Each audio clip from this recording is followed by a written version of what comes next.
What's up, guys, and welcome to the last episode of Let's Create, Let's Collaborate. So we're gonna do mastering.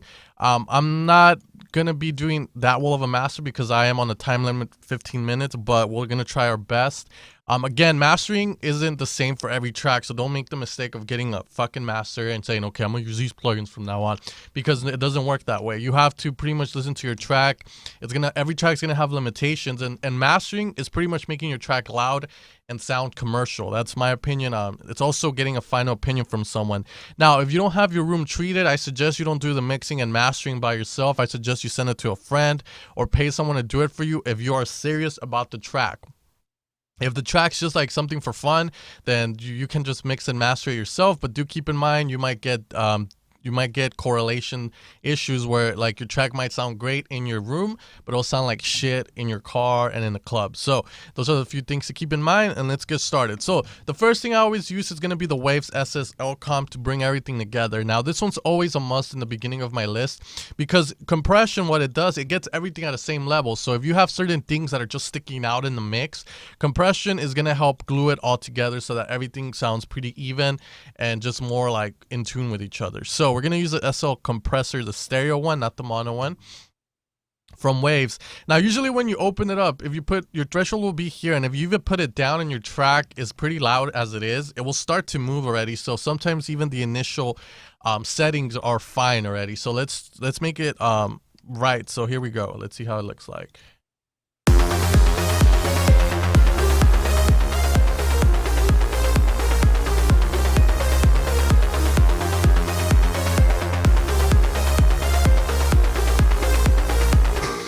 So as you guys can see, there's already a bit of gain reduction going on there. Now, if you guys don't know what compression is, you guys can click on this video where I explain compression in dummies terms. So hopefully that helps you guys out. I'll put the link somewhere here in the annotations. The stereo comp is used there to glue everything together. So we started off with a compressor. The next thing we're going to do is apply an EQ. And we're going to be using the EQ8 from Ableton. Now, the only thing we're going to do here is cut out the lows and the highs that we can't hear or can't feel. So usually I do a notch here like around 38, and then on the top I do a notch at around wherever my sound is not altered.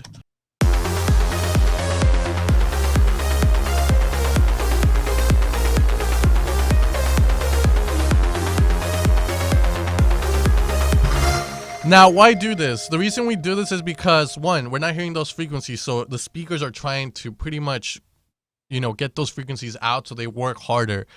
So if we have no need for them, we can't feel them, we can't use them, then why have them? So this is going to help get that headroom up so you can keep doing stuff, and it'll take unnecessary strain on your speakers off.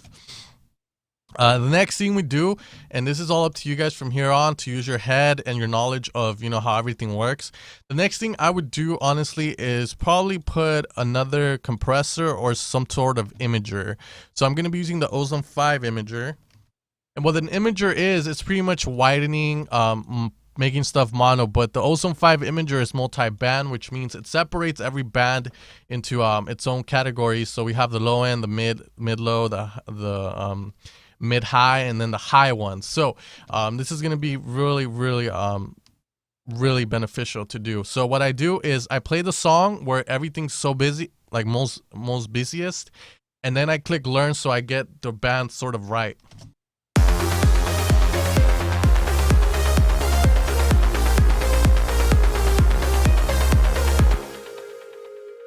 So once they stop moving, then these are pretty much the recommended parameters we use. So we have our red, which is the low end.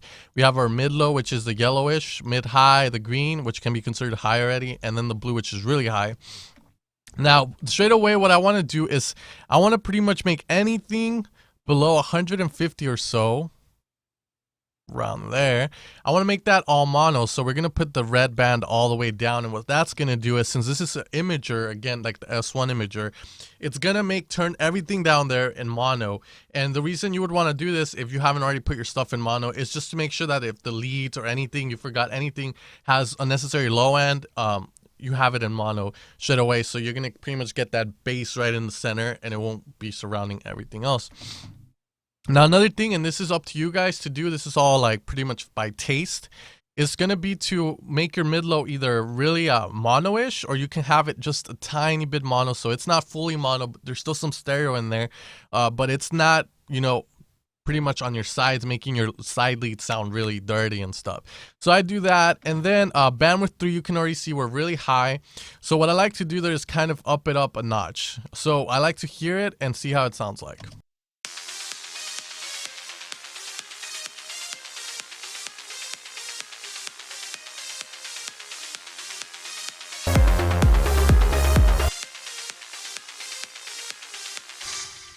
And finally, the bandwidth 4, which is a lot of the hissy noise. We're going to kind of make it just a tad bit more than the green one. Now, let's hear the bandwidth 2, because I want to make sure that it has the proper settings and it's not pretty much turning crucial parts of the lead in mono, because we do want some of those leads to be really wide.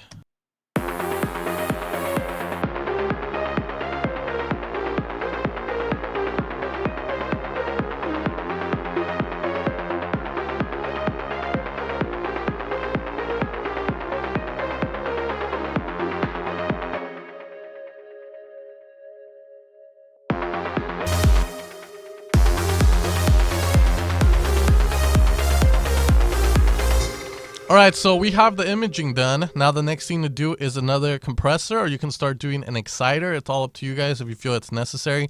The exciter is just another way of saying a saturator, and I believe Ozone 5 gives you 5 different types of saturation and distortion. We have warm, retro, tape tube, and triode, dual triode. If you don't know how to use these parameters, then I suggest you just use the presets and go by your ear and see which one sounds the best.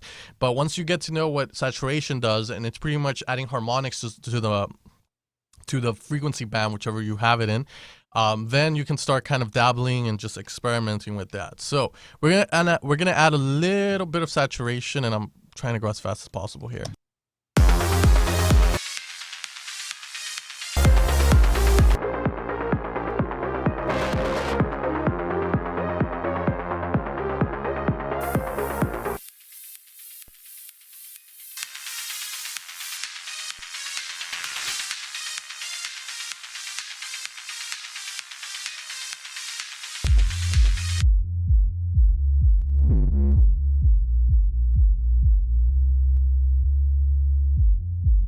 Once you have that, then you can scroll through the parameters and see which one you like best. So let's see how it sounds like. It's not going to be that noticeable, but again, every little thing adds up to a great final master and mix down.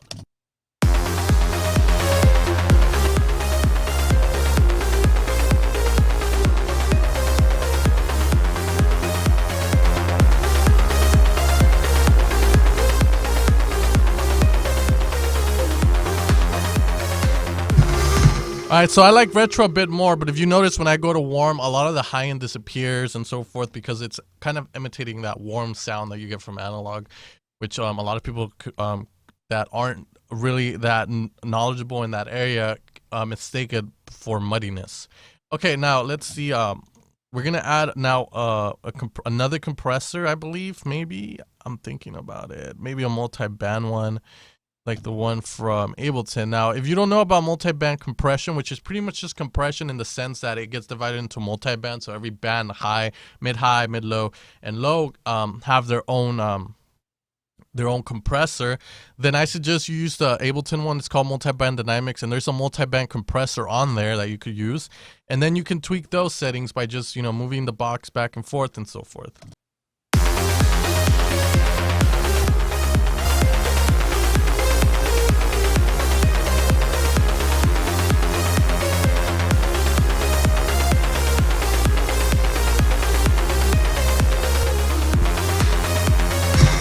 So there we have that. So I'm gonna leave that just for time's sake. The parameters could be done a little bit better, but whatever. 15 minutes is not that much time. Okay, now the other thing we do is put another EQ, but this time we're gonna be using a linear phase EQ, which are the best high quality EQs you can possibly use. I'm gonna be using the Waves one. It's called Lin. So we look up Lin, and it's gonna be the Lin EQ broadband stereo EQ. Now this one is very old, you can tell, but it does the job. So what you want to do is you want to fine tune anything, you want to add frequencies and so forth. So that's what we're going to be doing.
Okay, so another thing I would also do, but I was thinking about doing it and I'm kind of neglecting it, is to find resonating frequencies and remove them. And resonating frequencies are very common in EDM. And pretty much the way they sound like is when you open up a filter, you have that resonance sound.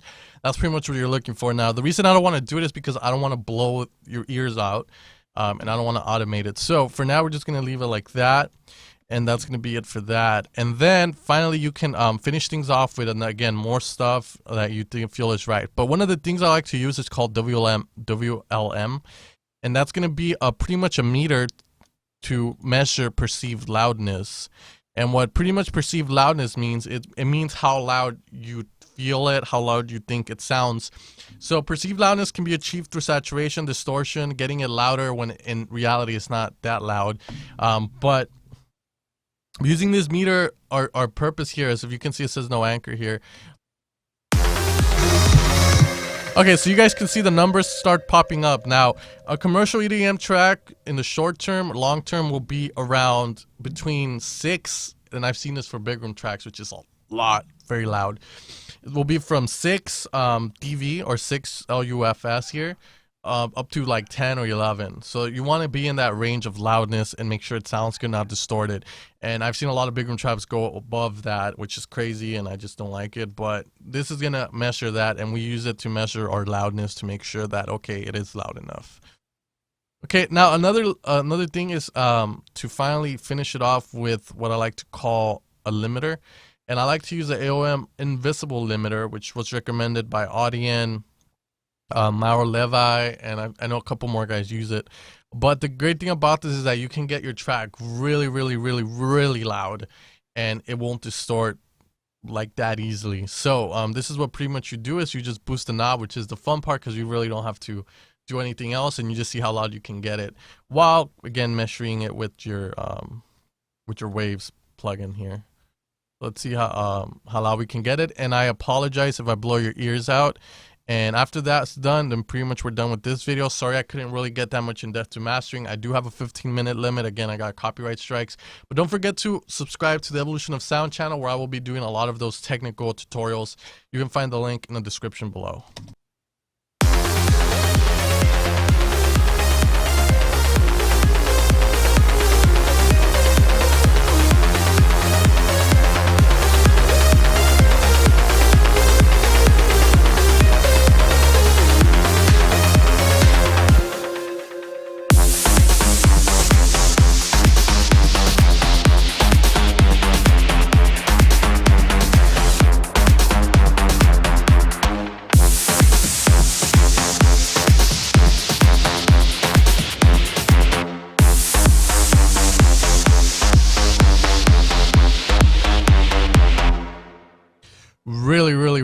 Really loud.